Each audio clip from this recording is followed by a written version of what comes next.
तंत्र अर्थ का प्रतिपादक नहीं है, अपितु उपनिषदों का सारभूत तत्व गीता के माध्यम से लोक कल्याण के लिए प्रकट किया गया है। तो दुर्विज्ञ होने के कारण बड़े बड़े मनीषियों ने, विद्वानों ने यथासंभव प्रयत्न किया तत् अर्थ आविष्करणाय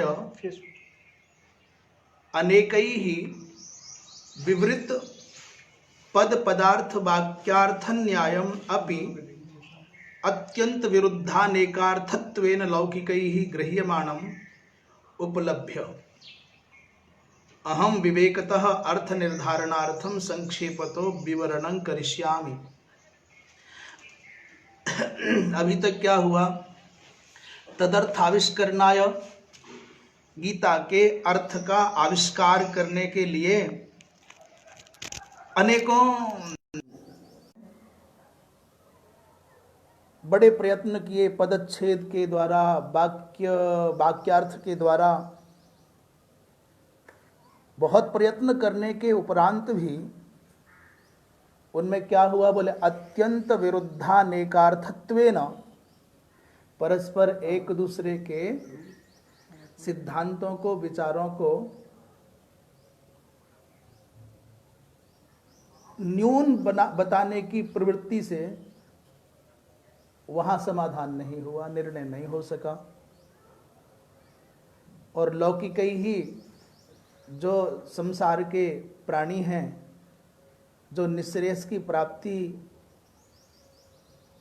करना चाहते हैं, उनको कठिनाई होने लगी, समाधान मिला नहीं। वो किंकर्तव्य विमूढ़ हो जाएं कि अमुक आचार्य का वचन सत्य है कि अमुक आचार्य का वचन सत्य है। इन परिस्थितियों में समाधान के निमित्त अहम विवेकतः अर्थ निर्धारणम और संक्षेपतः, भगवान भाष्यकार कहते हैं कि मैं विवरण करने जा रहा हूँ, मैं व्याख्या करने जा रहा हूँ। तो विशेषता क्या है? पहले के आचार्यों में और बाद के आप में अंतर क्या है? बोले पहले के आचार्यों ने बहुत बड़े बड़े व्याख्यान किए हैं, पहले के आचार्यों ने बहुत बड़े बड़े व्याख्यान किए हैं, पर हम संक्षेप में करेंगे, संक्षेपतः। और दूसरी बात, पूर्वाचार्यों ने कैसे किया है इस बात को न कह करके कह रहे हैं कि अहम विवेकतः। और विवेक शब्द का प्रयोग बहुत गूढ़ भावों को व्यक्त कर रहा है। ये विविचिर धातु है, विवेक शब्द है जो विभाजन करना जानता है सत और असत का। विवेक शब्द का अर्थ है कि जो सही और गलत का बोध करा सकता है, वो सद्गुण विवेक है, वो अवस्था विवेक है। तो विवेक के द्वारा अर्थ निर्धारण करेंगे और संक्षेप में प्रस्तुत करेंगे। संक्षिप्त विषयों में सामान्यतया प्राणियों की प्रवृत्ति शीघ्र होती है और प्रीतिपूर्वक होती है। कभी कभी किसी वृहद ग्रंथ को देख करके भी लोग निराश हो जाते हैं, अरे वहाँ कौन पढ़ेगा उतना। पर संक्षिप्त है, सारभूत है और तात्विक है, तो लोगों की विशेष प्रवृत्ति हो जाती है। ये भाव यहाँ संक्षेपतः कहने का व्यक्त किया जा रहा है। ऐसा आनंद गिरि जी ने भगवान भाष्यकार के इस संक्षेपतः शब्द का भाव दिया। अब विषय अधिकारी संबंध विषय प्रयोजन ये अनुबंध चतुष्टय की ओर बढ़ रहे हैं। कहते हैं भाई चारों अनुबंधों में प्रयोजन मुख्य है। वो प्रयोजन क्या है फिर? बोले तस्य अस्य गीता शास्त्रस्य संक्षेपतः प्रयोजनम परम निःश्रेयसम और सहेतुकस्य संसारस्य अत्यंतोपरम लक्षणम। भाई बहुत सीधी बात है, गीता क्यों पढ़ें? बोले गीता पढ़ने का अर्थ है, गीतार्थ जानने का अर्थ उद्देश्य क्या है? बोले परम निःश्रेयस की प्राप्ति। मनुष्य जीवन की सार्थकता ही मोक्ष की प्राप्ति में है। और मानव जीवन की जो सफलता है मोक्ष प्राप्ति है, और उसका ये साधन भूत है। इस गीता के द्वारा, गीता शास्त्र के द्वारा हमारा वो प्रयोजन सिद्ध होगा। एक बहुत सुंदर विषय जोड़ दिया, सहेतुकस्य संसारस्य अत्यंतोपरम लक्षणम निःश्रेयसम। पूछा है, एक प्रकार से कह सकते हैं, किसी ने प्रश्न किया होगा, भाई निःश्रेयस क्या है, किस अवस्था को निःश्रेयस कहते हैं, मोक्ष कहते हैं? तो उत्तर दिया कि जहां सहेतुक संसार का अत्यंत उपरम हो जाए। हेतु शोक मोह हेतुक सहेतुक, ये संसार के संस्कृति चक्र का जो निरंतर प्रवाह चलता है, उसमें हेतु कौन है? बोले हेतु शोक मोह, जैसा भाष्यकार ने व्यक्त किया है। अथवा को अज्ञान, अज्ञान ही उसका हेतु है।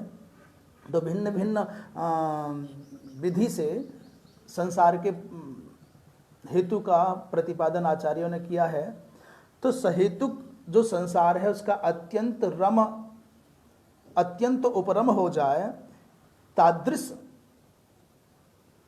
जो निःश्रेयस है उसकी प्राप्ति ही गीता शास्त्र के अध्ययन का प्रयोजन है। एक दूसरे शब्दों में कहें कि मुक्ति क्या है या मृत्यु क्या है, तो अलग ढंग से यदि विचार करें तो कुछ आधुनिक ढंग से विचार करने वाले मनीषियों ने कहा है कि मृत्यु, बहुत सरल शब्दों में इस परिभाषा को कहीं ग्रंथों में मत खोजना, परंतु यदि आप यथावत ग्रंथों में मत खोजना, परंतु आप चिंतन करेंगे तो लगेगा हाँ बात में दम है। मृत्यु है इच्छाओं का शेष रह जाना और सांसों का पूर्ण हो जाना। कुछ करना बाकी था, अभी कुछ करना शेष है, अरे राम राम समय पूरा हो गया। इस आशा को, इस कामना को, इस वासना को, इस प्रवृत्ति को साथ लेकर के जा रहे हो, माने लौट के आना है, आपकी मृत्यु है। और मुक्ति क्या है, जीवन मुक्ति क्या है? बोले अभी श्वास शेष हैं, पर कामनाओं का अंत हो गया है, इच्छाओं का अंत हो गया है, तो ये जीवन मुक्ति है। अब कुछ करना शेष नहीं, अब कुछ प्राप्तव्य शेष नहीं, अब कुछ नहीं, मैं पूर्ण काम निष्काम हूं। तो मन एक प्रकार से कह रहे हैं संसार का अत्यंत उपरम रूपात्मक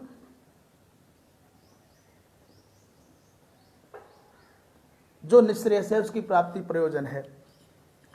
कहते हैं तच्च सर्वकर्म संन्यास पूर्वकात आत्मज्ञान निष्ठा रूपात धर्मात भवति। बोले भाई ये कैसे होगा? ये संसार का उपरमण, संसार से उपरति हो जाए, संसार की उपरति हो जाए, निःश्रेयस की प्राप्ति हो जाए, कैसे संभव है? बोले तच्च सर्वकर्म संन्यास पूर्वक आत्मज्ञान निष्ठा रूप धर्म से ही संभव है। सर्वकर्म संन्यास, फलाभिसंधि रहित सर्वकर्म संन्यास हो।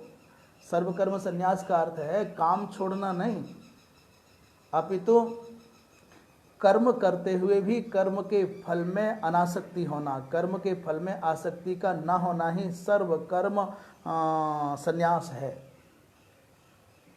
जैसा कि भगवद गीता का एक अंगी भाव भी है, कर्मण्येवाधिकारस्ते मां फलेषु कदा फल हेतुर्भू माते संगः अस्तु अकर्मणि।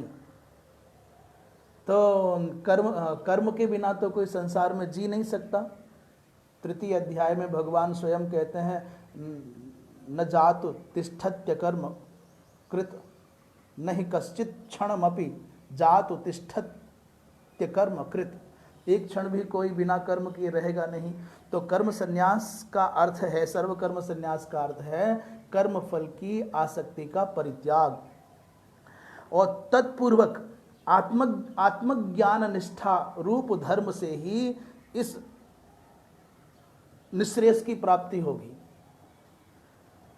तथा इमं एव गीतार्थ धर्मम उद्देश्य भगवता एव उक्तम।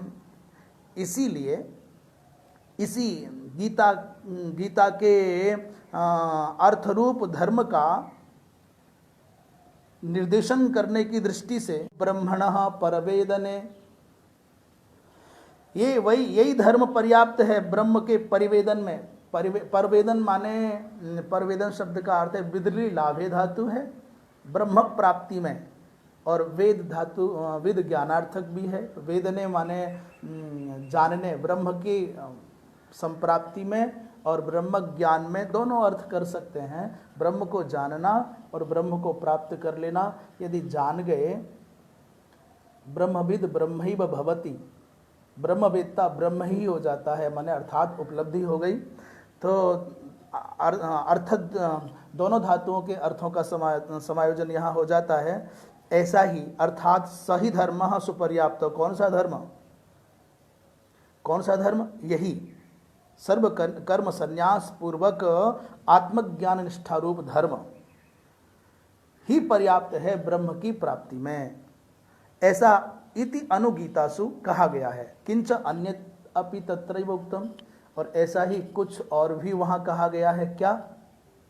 नैव धर्मी न चाधर्मी न चैव हि शुभाशुभी यस्यादेकासने लीनस्तूष्णीं किंचिदचिंतयन्। कह रहे हैं कि उस तत्व को जानने, ब्रह्म सत्ता को जानने, प्राप्त करने वाले की पहचान क्या है, लक्षण क्या है? बोले नैव धर्मी न चाधर्मी, धर्माधर्म के विधि निषेध के समग्र उपक्रम से उपरत, शुभ अशुभ के समग्र उपक्रम से उपरत एक आसन पर लीन हो जाए, तूष्णीम माने मौन होकर के बैठ जाए, और किंचिदपि न अचिंतयन, अर्थात अन्यत कुछ भी उसके चिंतन में नहीं रहे। आत्मचिंतन के अतिरिक्त अन्यत कुछ और चित्त में ना रहे, और एक आसन पर लीन भाव से तूष्णीम माने मौन होकर बैठ जाए, विधि निषेध से, शुभाशुभ से, धर्माधर्म से उपरत होकर के एक आसन पर लीन होकर के बैठ जाए। समग्र इंद्रियां अपने गोलकों के अंतर्भाग में सन्निहित हो जाएं। ये परांचिखानी ये खानी इंद्रियाणी परांची संति। प्रायः सांसारिक जीवों की जो इंद्रियां हैं वो परांची माने ये बाह्य दृश्यों से, बाह्य विषयों से, बाह्य आहारों से संतुष्ट होने वाली हो गई हैं, इसलिए परांची खानी है। इन इंद्रियों को अंतर्मुखी कर ले, जो आंखें बाहर देख करके प्रसन्न हो, आंखों को अब बाहर नहीं अंतर्लीन कर ले। जिन कानों को बाह्य शब्दों के श्रवण में रस आता है वो अनहद नाद के श्रवण में रत हो जाएं, अंतर्मुखी हो जाएं। जिस नासिका को बाह्य गंध की अपेक्षा है वो बाह्य गंधों को, सुवासों को न स्वीकार करके, आग्रहण न करके, वह अंतर्निहित परमानंद अवस्था की जो सुगंध है उसमें लीन हो जाए। ये जिह्वा बाहर के रसों, षड्रसों का स्वाद लेने में तल्लीन रहती है। इस जिह्वा को अंतर्मुखी करके जो ब्रह्मद्रव का स्राव होता है खेसरी मुद्रा की अवस्था में, ऐसा योगी जन कहते हैं। और भी जो भी भाव है, तो जिह्वा को बाह्य रसों से विरत करके अंतर्निहित कर लें। त्वचा जो बाह्य स्पर्शों से बहुत प्रसन्न होती है, उस त्वचा को अंतर्मुखी करके इंद्रियों को, इंद्रियों के बाह्य विषयों से विरत करके, और आत्मनि लीनः स्यात्, आत्मतल्लीन होकर के अन्य कोई विषयांतर का चिंतन न हो, ऐसा व्यक्ति ब्रह्म तत्व को प्राप्त कर लेता है। ज्ञानम संन्यास लक्षणम, ऐसा भी कहा गया है। ज्ञान का लक्षण क्या है? संन्यास है। इह अपि च अन्ते उक्तम अर्जुनाय, इस भगवद गीता में ही भगवान स्वयं 18वें अध्याय में अर्जुन को कहेंगे कि सर्वधर्मान परित्यज्य मामेकं शरणं व्रज, सभी धर्मों का परित्याग करके एकम माम एव शरणं व्रज। इस विषय में भी बहुत विचार हुए हैं, विभिन्न प्रकार के मतांतरों वाले लोग। और आजकल कैसे कहें कि कलयुग है, कैसे पता चले कि कलयुग है? विभिन्न प्रकार के लोग अपने आप को स्वयंभू जगत गुरु बनाए बैठे हैं, कोई कबीर का नाम लेकर के जगत गुरु बना बैठा है, कोई सौदाओं के नाम पर चर्चा कर, विभिन्न प्रकार के, हम उधर जाना नहीं चाहते। कई लोगों ने बड़ा वितंडावाद मचाया। अच्छा, आज आसानी ये है कि लोग शिष्य वर्ग का संग्रह कर लेते हैं चतुराई से, व्यवस्थाओं की दृष्टि से, सिस्टम के कारण, अपने अपने एजेंटों के कारण, तो भीड़ इकट्ठी हो जाती है। वहाँ प्रलोभन दिए जाते हैं प्रचारकों के माध्यम से, वहाँ बताया जाता है हमको ऐसा हो गया वैसा हो गया। ऐसे लोग जिनको मैं विशेष करके स्वयंभू धर्म के विषय में विचार करने का दावा करने वाले एक सज्जन की बात कर रहा हूँ, मुझे नाम लेने का मन नहीं है इसलिए नहीं। वो सर्वधर्मान परित्यज्य मामेकम शरणम ब्रज एक शब्द पर ही अटक करके रह गए। ब्रज माने धातु जाने अर्थ में है, गत्यर्थक है, तो वो माने यदि कृष्ण भगवान होते तो ब्रज क्यों कहते, आने की बात कहते, जाने की बात न जाने कैसा कैसा। तो उन लोगों की बात नहीं कर रहे, बस संकेत दिया है मर्म को जानने की बात तो बहुत अलग, इन शास्त्रों के प्रथम शब्दों के अर्थों का जानना भी बड़ी बात। मैं सत्य कहूँ, ऐसे लोग तो संस्कृत का एक श्लोक ठीक से बोल जाएं तो जीवन भर इनके यहाँ पानी भरने का काम करें। ऐसे लोग जो समाज को भ्रमित कर रहे हैं, एक हिंदी का दोहा भी ठीक से बोल जाए ना वो व्यक्ति, आप जितने भाषाविद हैं, शास्त्रज्ञ हैं, वो सब देख लें, एक भी श्लोक, एक भी दोहा यदि शुद्ध उच्चारण कर सकें तो हम मान जाएं। परंतु बाहरे भारत, बाहरे सनातन धर्म का दुर्भाग्य, बाहरे भारतवर्ष की आस्तिकता के नाम पर लुटने को तैयार बैठी हुई धार्मिक जनता, ऐसे ऐसे लोगों के पीछे भीड़ घूम रही है। तो सर्वधर्मान परित्यज्य मामेकम शरणम ब्रज, इसके माध्यम से भगवान कहते हैं। तो लोग प्रश्न करते हैं सर्वधर्मान परित्यज्य का मतलब क्या, धर्मों का परित्याग करके? नहीं भाई, धर्म का परित्याग करके नहीं आना है। यहाँ अर्थ है सभी लौकिक धर्मों को, व्यवहारों को, दायित्वों को, कर्तव्यों को, व्यवहारों को छोड़ लोक धर्म का परित्याग कर। लोक धर्म क्या है? किसी के जन्मोत्सव में जाना, किसी के मरण निमित्तक उत्सव में जाना, किसी का ये करना, इन बवालों से विरत होकर के आ मेरी शरण में। अच्छा, दूसरी बात यह है कि इस बात के संबंध में श्रीमद् भागवत के महात्म्य में गोकर्ण जी महाराज अपने पूज्य पितृचरण आत्मदेव जी को बता रहे हैं।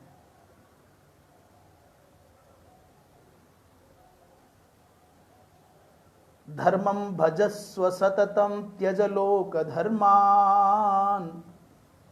एक ही इस पंक्ति में मानो सर्वधर्मान परित्यज्य को स्पष्ट कर दिया। त्यज लोक धर्मान, पिताजी धर्मम भजस्व करना चाहते हो, अब तो विरत हो जाओ।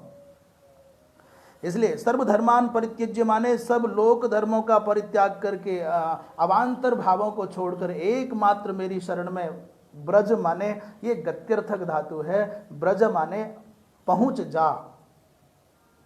तुम्हारी गति, तुम्हारी प्रगति, तुम्हारा चिंतन मेरे निमित्त हो।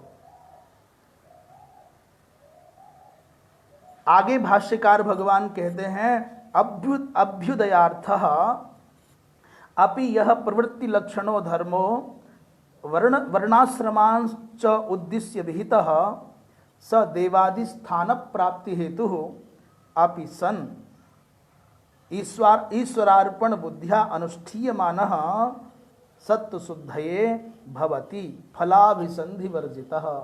एक भाव उदित हुआ कि जो प्रवृत्ति लक्षण धर्म और निवृत्ति लक्षण धर्म, दो प्रकार की बातें इस उपोद्घात के प्रारंभ में भगवान भाष्यकार ने उठाई। तो दो प्रकार के लोग बताए, एक गृहस्थी और एक विरक्त। एक परंपरा के प्रतिनिधि हैं मरीचि आदिक महापुरुष और दूसरी परंपरा के प्रतिनिधि हैं सनक सनंदन सनातन सनत कुमार आदिक। तो ऐसा लग रहा है देखने से, माने प्रवृत्ति लक्षणात्मक धर्म का पालन करने से बंधन की प्रतीति हो रही है, तो क्यों फिर प्रवृत्ति लक्षण धर्म की ओर हम जावें? क्यों ना हम निवृत्ति लक्षणात्मक धर्म की ओर ही बढ़ें? क्यों ना सनकादिक महापुरुषों के पथ का अनुसरण करें? तो कह रहे भाई सांसारिक उन्नति प्रवृत्ति लक्षणात्मक धर्म के पालन से है, अपि यह प्रवृत्ति लक्षणो धर्म वर्णाश्रमांश उद्देश्य विहित है, वर्णाश्रम धर्म के परिपालन के लिए विहित है। और उसके द्वारा होता क्या है, देवादि लोक की प्राप्ति होती है, स्वर्गादि लोक की प्राप्ति होती है, ये भी है। इतना होने पर भी प्रवृत्ति लक्षणात्मक धर्म का पालन करने पर ऐहिक समुन्नति होती है और अनंतर स्वर्गादिक लोकों की प्राप्ति हो। इतना होने पर भी प्रवृत्ति लक्षण धर्म का पालन कोई न्यून नहीं है, अवर नहीं है। अर्पण बुद्धि से हो तो सत्य शुद्धये भवति, तो अंतःकरण की शुद्धि का कारक बन जाता है। अनुष्ठान आदिक जब हम करते हैं और वो अनुष्ठान आदिक सब भगवत प्रीति के निमित्त हों, भगवत अर्पण बुद्धि के निमित्त हों, तो उनसे क्या होगा? बोले अंतःकरण शुद्ध होगा। अंतःकरण शुद्ध होने में क्या? फलाभिसंधि वर्जितः, निष्काम भाव से सांसारिक लौकिक कामनाओं से मुक्त होकर भगवत प्रीति के निमित्त किए गए इन अनुष्ठानादिकों के व्रत जप आदिकों के द्वारा क्या होता है? बोले अंतःकरण की शुद्धि होती है। भाष्यकार आगे कहेंगे सिद्धि क्या है। बहुत लोग पूछते हैं ना ये अष्ट सिद्धियां क्या क्या हैं, तो दूर का सुन लेना, दूर का देख लेना, दूर का जान लेना, एक स्थान पर रह करके भी अनेकों पर दिख जाना, अनेक अनेक प्रकार के अणिमा महिमा गरिमा इत्यादि। तो कह रहे हैं सिद्धि वस्तुतः कोई चमत्कार का प्रदर्शन मात्र नहीं है। सिद्धिस्तावत् अंतःकरणस्य शुद्धिरेव सिद्धि, अंतःकरण का शुद्ध हो जाना ही परम सिद्धि की प्राप्ति है। और अंतःकरण शुद्ध कब होगा? जब पूर्ण निष्काम होगा, फलाभिसंधि रहित होकर के जब अपने कर्तव्यों का पालन करेगा। हम तो मंदिर जाते हैं सामान्यतः साधारण प्राणी, तो कोई ना कोई कामना लेके जाता है। अगरबत्ती भी जलाएगा तो न जाने कितनी कितनी कामनाओं की लिस्ट साथ में लेकर के जाता है। हमारे तो कोई कर्म कामना से रहित हो नहीं पाते, और हम केवल भगवत प्रीति के निमित्त करने लग जाएं अपने जप को, अपने संकीर्तन को। भगवत प्रीति के निमित्त लगाई गई झाड़ू भी भगवान का भजन बन जाती है। घर में भोजन बनाते समय आप कोई भी हो, भोजन बनाने वाला यदि भगवत अर्पण बुद्धि से कि मैं भगवान का भोग निर्मित कर रहा हूँ, भगवान की प्रसादी है, ये भगवान का प्रसाद निर्मित होगा, भोग लगेगा, नैवेद्य लगेगा, और अनंतर चाहे एक व्यक्ति है मुझको क्या, तो भोजन बनाना भी भजन हो जाएगा। हमारे जप, हमारे तप, हमारे व्रत, हमारे सांसारिक कृत्य भी दिव्यता के आधायक हो जाएंगे यदि वो भगवत अर्पण बुद्धि से हों। बर्तन साफ करना बहुत छोटा काम लगता है, पर वो बर्तन साफ करते करते मन में आ जाए, जैसे इस मलिन पात्र को स्वच्छ करने से इसमें चमक आ, तो अंतःकरण की शुद्धि ही परम सिद्धि है। एक यहाँ पर एक इस विषय में लोग ये पूछते हैं साहब भगवान का दर्शन कैसे हो। सब बड़े बड़े महात्माओं ने कहा है कि भगवान अंदर ही है, बाहर कहाँ खोजते हो। अंदर भी है, बाहर भी है, मंदिरों में भी है, घर में भी है, उर में भी है। उर प्रेरक है वो परमात्मा, तो दिखते क्यों नहीं है यदि अंदर है। बहुत साधारण सा दृष्टांत है, बहुत सरल सा, और प्रायः सबकी समझ में आ जाने योग्य होगा। पानी में मुख का दर्शन होता है, प्रतिबिंब का दर्शन होता है। वो चाहे चंद्र का प्रतिबिंब हो, सूर्य का प्रतिबिंब हो या आपका मुख हो, पानी में दिखता है। पर पानी में प्रतिबिंब का दर्शन हो, इसके लिए क्या आवश्यक है? पानी शांत होना चाहिए, पानी स्वच्छ होना चाहिए। दो विशेषता, दो आवश्यकताएं हैं पानी के साथ जुड़ी हुई कि पानी एक तो शांत हो और दूसरा स्वच्छ होना चाहिए। मान लीजिए पानी शांत है पर गंदला है, स्वच्छ नहीं है, मलिन है, तो भी प्रतिबिंब का दर्शन नहीं हो पाएगा। और मान लीजिए पानी स्वच्छ बहुत है, बिल्कुल स्फटिक के समान चमकता हुआ, परंतु चंचल लहरें हैं, तो भी प्रतिबिंब का दर्शन नहीं होगा। इसलिए दो विशेषताएं पानी की आवश्यक है प्रतिबिंब ग्रहण के लिए। एक तो पानी स्वच्छ हो और दूसरा शांत होना चाहिए। बस यही दृष्टांत आप अपने अंतःकरण में घटाएं। अंतःकरण में ही परमात्मा दर्शन संभव है। कब? जब अंतःकरण स्वच्छ हो और अंतःकरण शांत हो।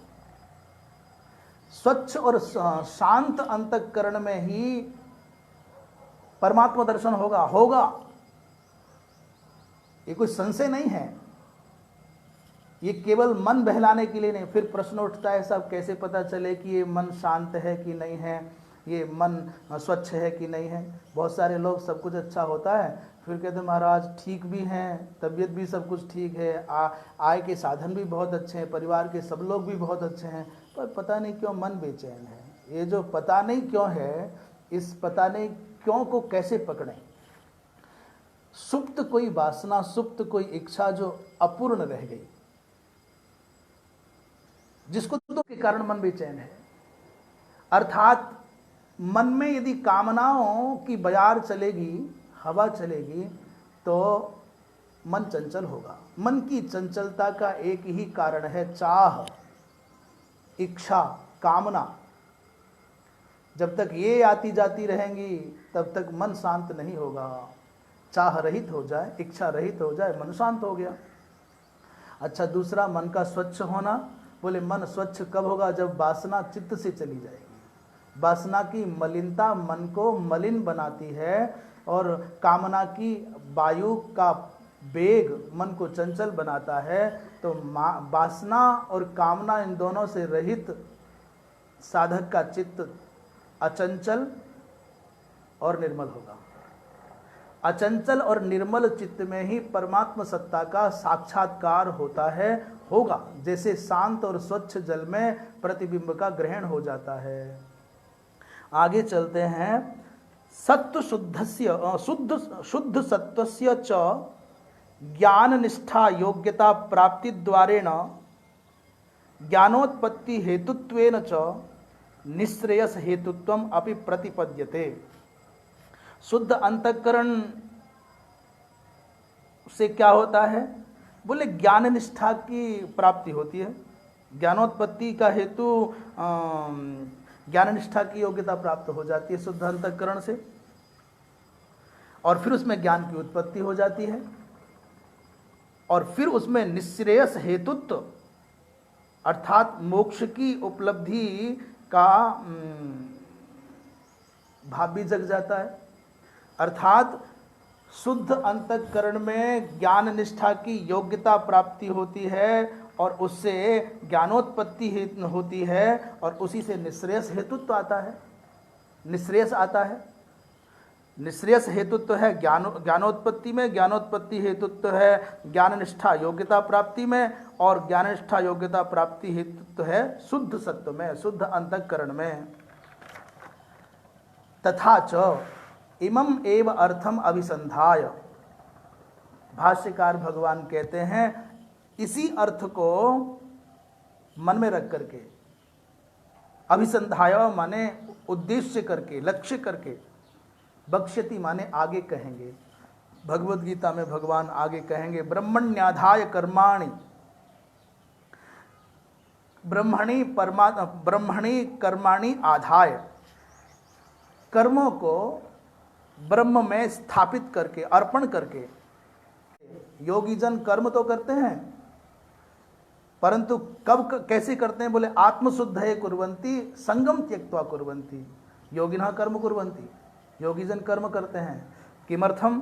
बोले आत्मशुद्धये, आत्मशुद्धि के लिए, और बोले संगम त्यक्त्वा, कर्म करने का उद्देश्य है अंतःकरण की शुद्धि, और उसमें जो विलक्षण है वो क्या है? बोले संगम त्यक्त्वा, आसक्ति रहित तो होकर के कर्म फल की भावना का परित्याग करके आत्मशुद्धि के निमित्त योगी जन कर्म करते हैं।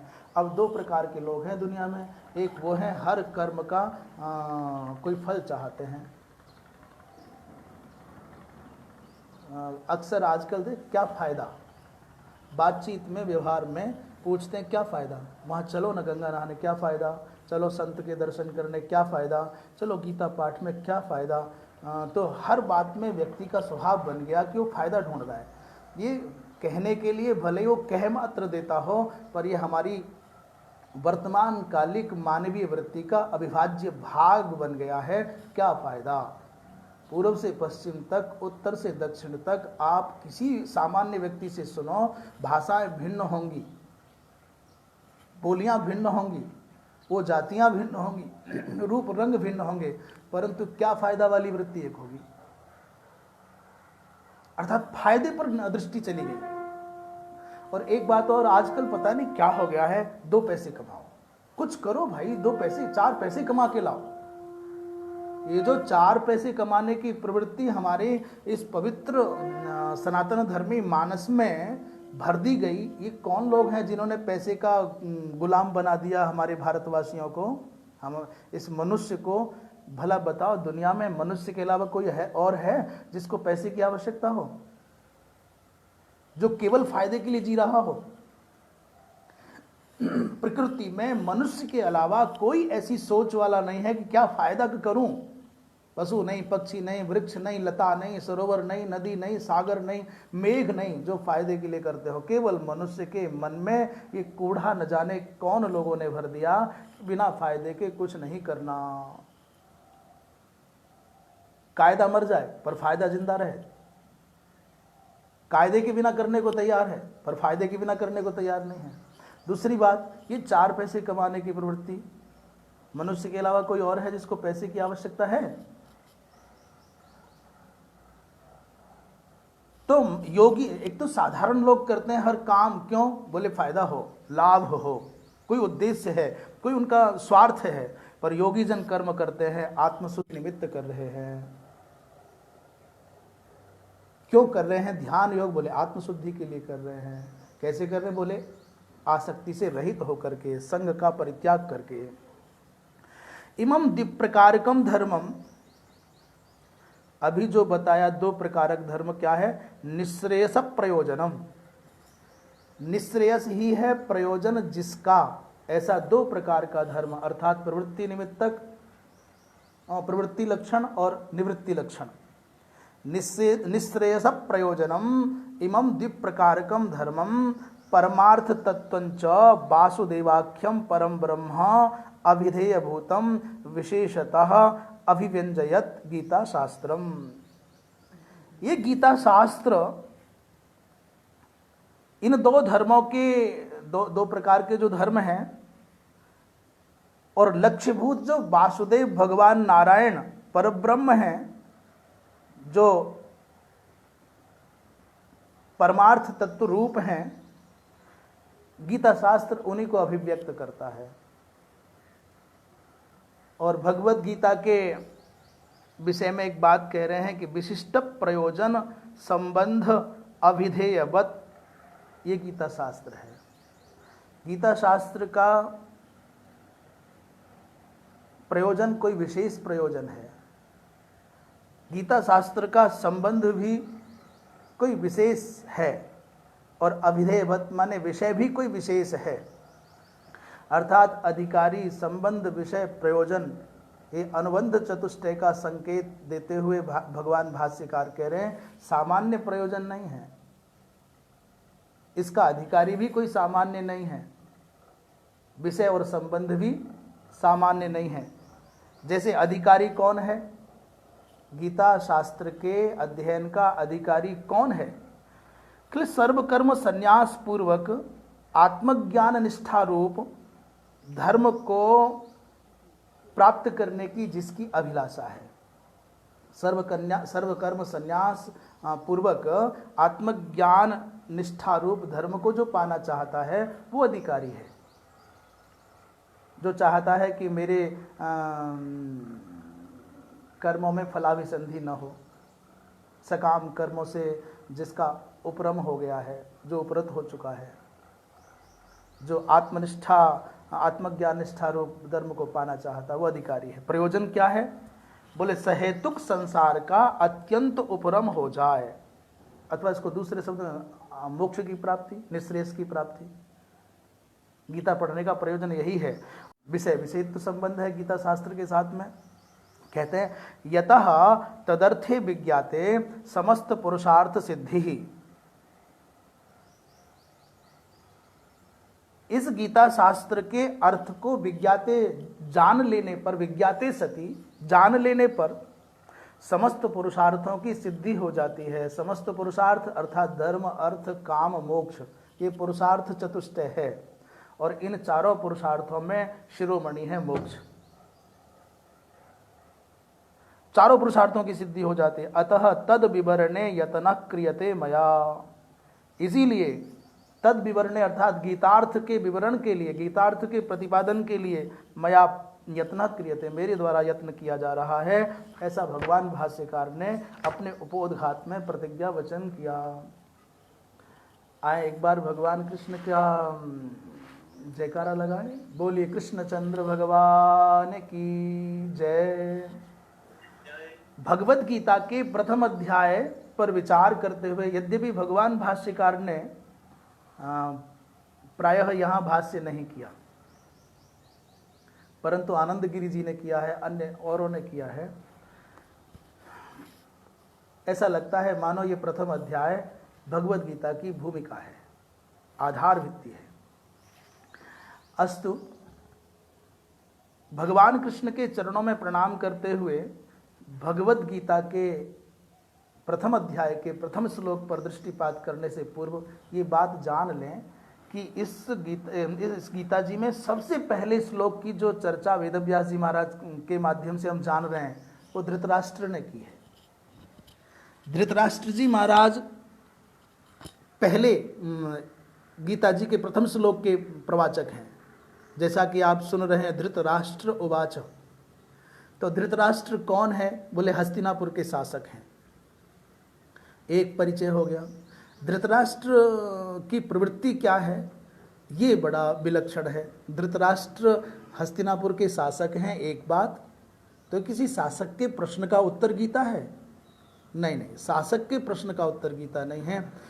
धृतराष्ट्र एक नेत्रविहीन व्यक्ति है, तो क्या किसी अंधे का नेत्रविहीन व्यक्ति के प्रश्नों का उत्तर है गीता?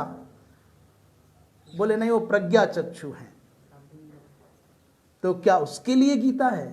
अरे बोले भाई, केवल नेत्र वाले होना और नेत्र विहीन होना ये कोई बहुत बड़ी बात नहीं, बहुत बड़ी उपलब्धि नहीं है।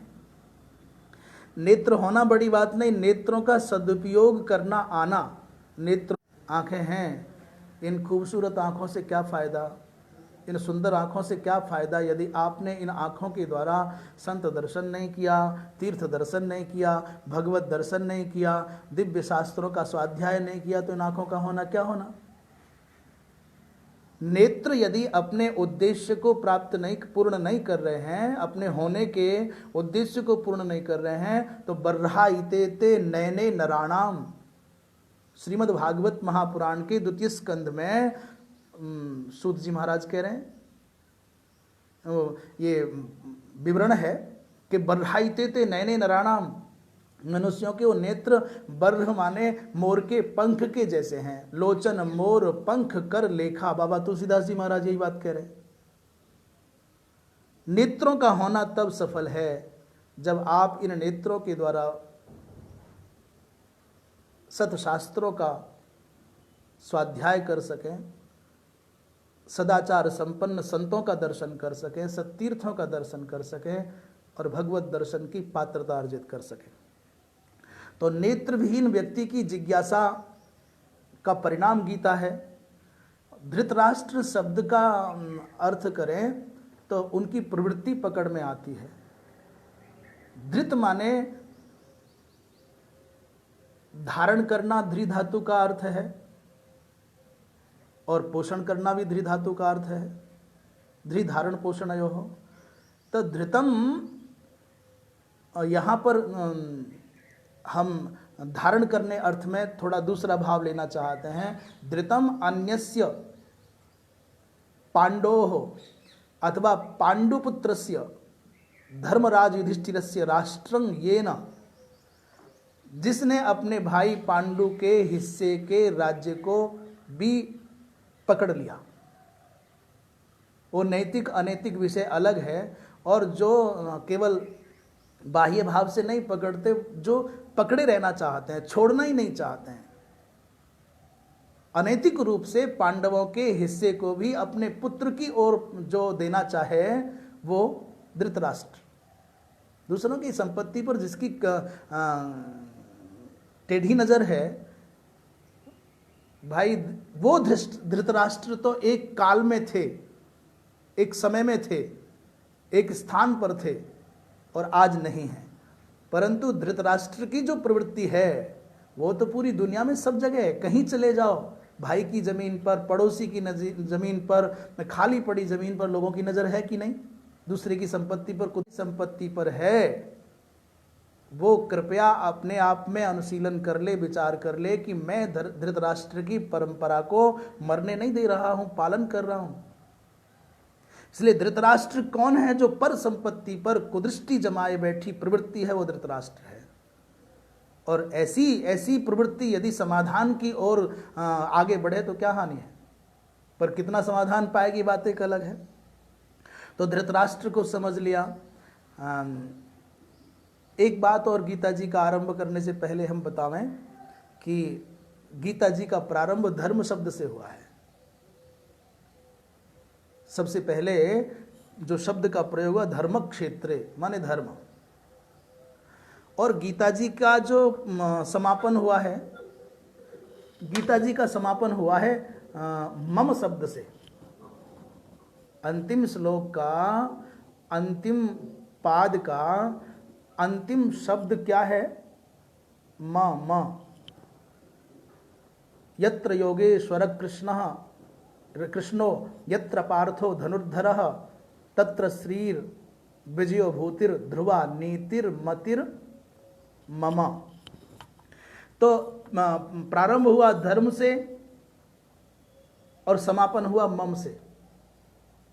अर्थात गीता जी बिना पढ़े भी केवल दर्शन मात्र से ये संदेश दे रही है आद्यंत शब्दों के द्वारा कि धर्म एव मम, इस संसार में धर्म ही मेरा है, नान्यः, अन्य कोई मेरा नहीं है।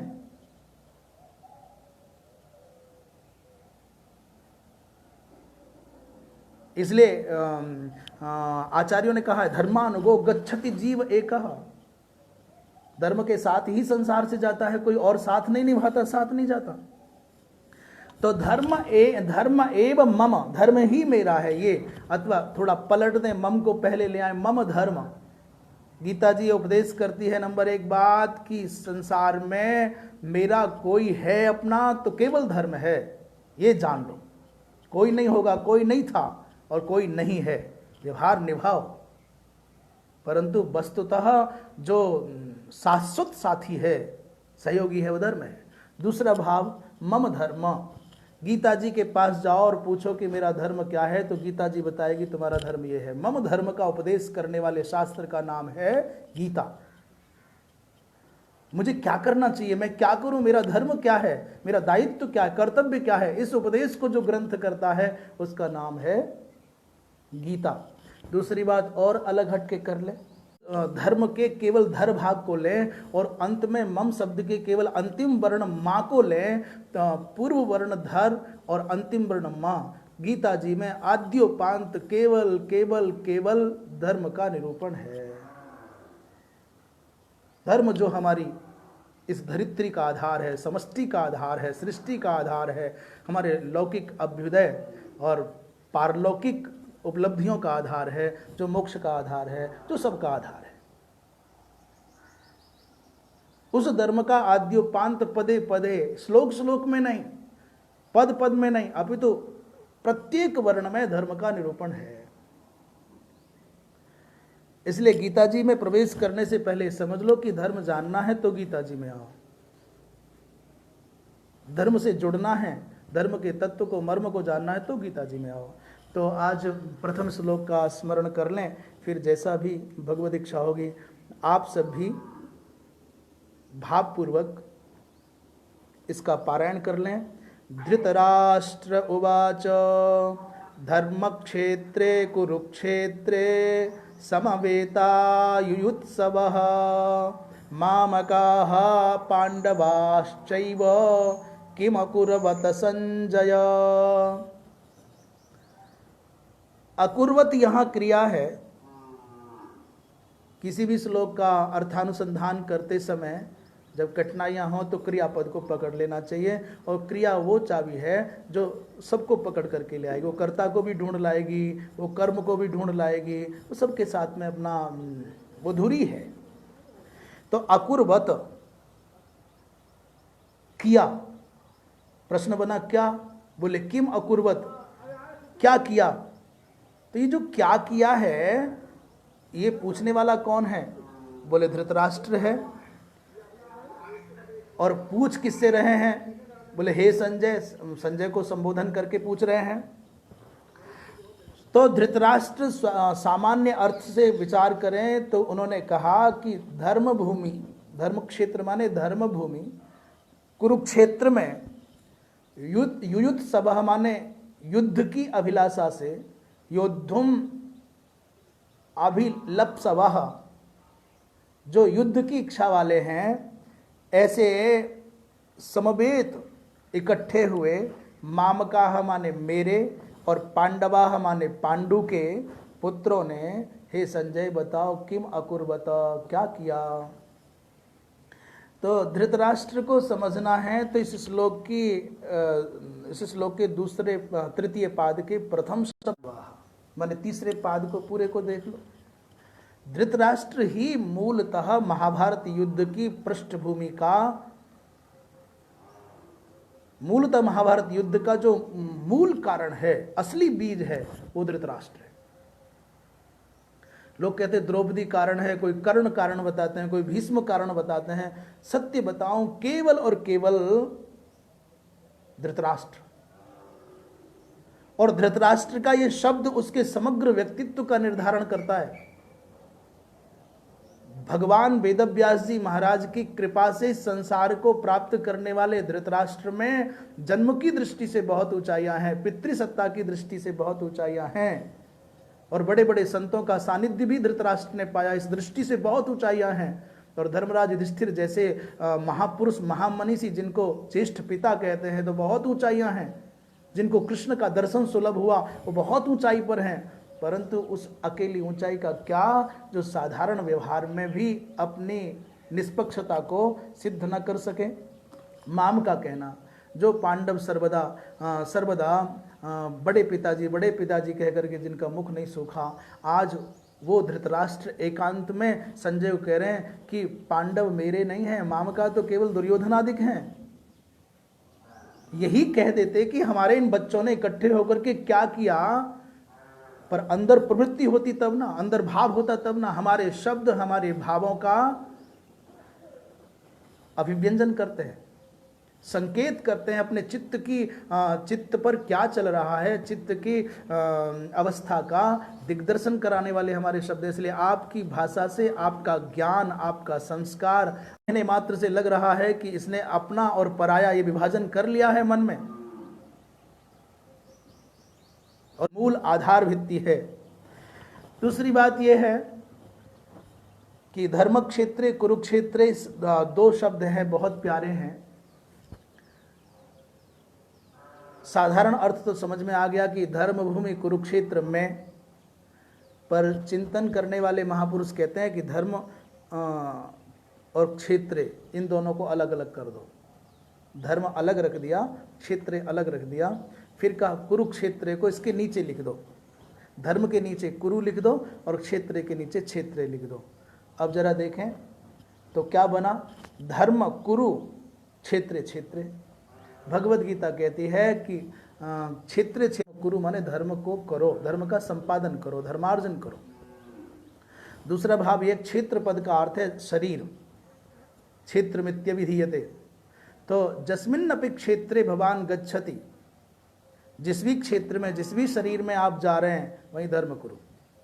ये अनेक अनेक जन्मों तक के लिए भगवत गीता का संदेश है कि जस्मिन् अपि क्षेत्रे शरीरे, हे जीवो भवान गच्छति तत्रैव धर्म कुरु।